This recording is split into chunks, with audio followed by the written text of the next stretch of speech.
السلام عليكم. السلام عليكم. شلونك؟ شلون صحتك؟ ان شاء الله زين. شلونك؟ عايش تبكي؟ عايش تبكي؟ الله المستعان.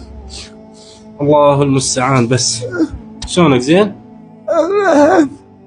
الحمد لله يا والله. بسم الله. لا تبكي لا تبكي لا تبكي مشاني، خلاص مشاني لا تبكي. لا تبكي مشاني. تحبني؟ تحبني؟ الله يحفظك. اخواني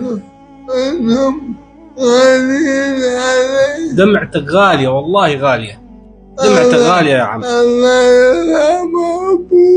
امين يا رب. الله يرحمه الله يرحمه. اخواني العم عشنا أسوأ الأيام مع بعض. بداية الحرب بسوريا، بداية النزوح، قعدنا سنتين عائلتنا معاهم في مدرسة واحدة، أكلنا سوا وشربنا سوا. والله يا عم أنت غالي غالي علي، والله إنك غالي علي. وما توقعت والله أجي ولاقيك بهذا الحال. الله المستعان. الحمد لله. الحمد لله. أيوة الحمد لله. الحمد لله. أنا الله ونعم الوكيل. لا يدومني لأني لا مني. بعت كل شيء اللي عندك وضيعت كل شيء.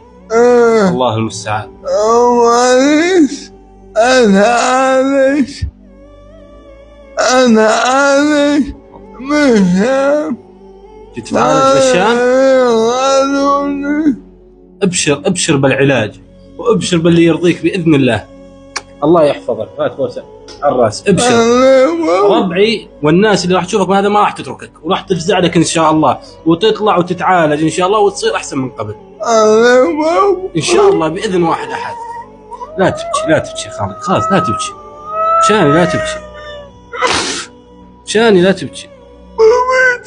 مو بيدك. حسبي الله ونعم الوكيل. حسبي الله ونعم الوكيل. اخواني اني من خلال هذا المقطع قرب شو حسوا. اخواني اني من خلال هذا المقطع اناشد كل اخواني وكل من له كل من حابب انه يساعد العم انه يتواصل معانا. اخواني العم وبهذا الوضع وعايش لحاله، هو وابنه صغير فس بهذا البيت. وشوف البيت، شوف البيت، شوفوا الوضع، شوفوا الوضع شلون. اخواني